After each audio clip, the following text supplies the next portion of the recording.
السلام علیکم زما عزتمندو غواړم چې تاسو ته د واده اوله شپه دا څو مهم ټکي تاسو وړاندې کړم.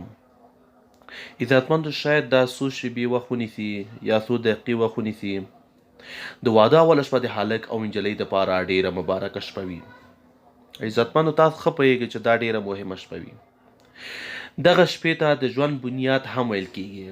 ډیر ځوانان دي چې د خپلې ناپوهۍ په وجه دغه شپې په قدر نه پوهیږي. نتیجه یې دا ده چې ټول ژوند یې د ناکامۍ سره مخامخ وي. ځوانانو ته پکار دی چې په دغه شپه د ډیر احتیاط څخه کار واخلي، ځکه چې ورونو بعضې داسې دوستان شته دي چې د واده اوله شپه باندې ډیر قوي مثلا د ښځې سره خپل هغه کوي، مثلا وړاندې کیږي نو دې څخه سخته استفاده کوي. په دې کې ښځه سره ډیره ژوبلیږي نو له هغې څخه حتی شفخانې ته ښځه ویوړل شي. نو کوشش کړي دوستان چې له دغه موقع نه ډیره قوي استفاده ونه کړئ. خو دا خو د یوې شپې یا د دوه شپو ښځه نه وي، دا د ټول عمر لپاره دا ښځه وي. عزتمندو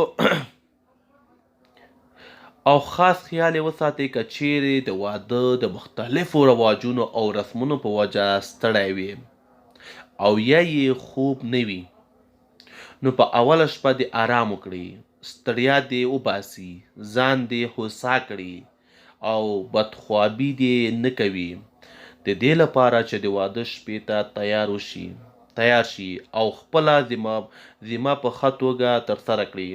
ځکه نو لازمي ده چې رسمونو او رواجونو ته شا کړي او د خپلې کورنۍ نورو غړو څخه د رخصت واخلي او شپه تېرولو دپاره د خپلې خونې ته یا اطاق ته ولاړ شي. څوک چې د اولې شپې انتخاب وکړي او نو هغه ته د نه وي پکار چې د تلوار څخه کار واخلي، یعنې ډېر وارخطايي دې نه کوي او نه هغه ته پکار ده چې د وویریږي، بلکې د کور د نورو ذمهوارو اشخاصو په وینا دې په خپله د تلو موقع پیدا کړي او کله چې خونې ته ور دننه شو نو د ناوې څنګ ته دې کښیني او د هغې د مخ څخه دې پړونې یا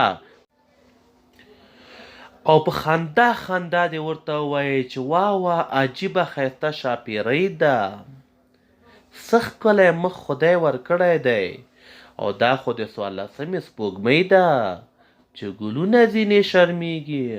او ورته دې ووایي چې ای د ښاپیرۍ یا د شاپیرۍ د باغ مالیارې په خیر راغلې، ای د پسرلي ملایکې ستا په راتګ د جنت خوشبويي خوره شوه، ای زما د زړه بلبلې مبارکه دې شه. دا شپه ستا سرې شونډې خو د پسرلي ګلان شرموي، په دې خبرو سره ستاسې ناوې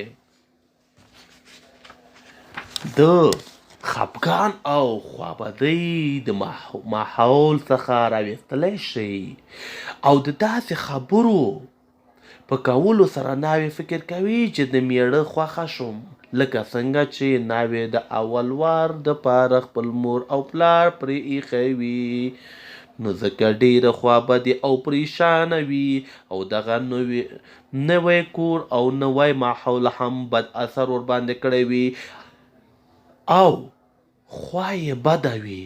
نو ځکه تاسې ته پکار دی چې د هغې سره تر ټولو د مخه د هغې مور او پلار دپاره خبرې وکړي، دغه رقم په هغه فکر وکړئ. زما عزتمندو دوستانو تاسو کوشش وکړئ دوستانو چې زمونږ نور ویډیوګان لپاره زمونږ یوټیوب چینل د ځان سره سبسکرایب کړئ او ترڅنګ یې د بیل آیکون یا د ګنټې نشان هم ټک مارک کړئ. دوستانو نو موږ هم کوشش کوو چې د تاسو لپاره داسې ښکلې ویډیوګانې تاسو ته اپلوډ کړو او تاسو د موږ ویډیوګان څخه خوند واخلئ. عزتمندو که چیرته مو زموږ ویډیو خوښه شوې وي، زموږ ویډیو د ځان سره حتمي او ضروري لایک کړئ، تر اوسه چې نور دوستان هم زمونږ ویډیو خوښه کړي او که چیر نور ملګري هم ترې خبر کړئ نو کوشش وکړئ زمونږ ویډیو د ځان سره هم شیر کړئ.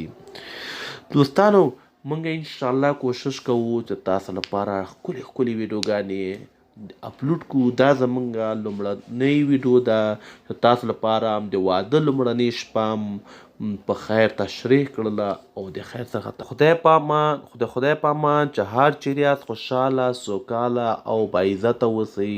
الله مو مل شه. بای بای.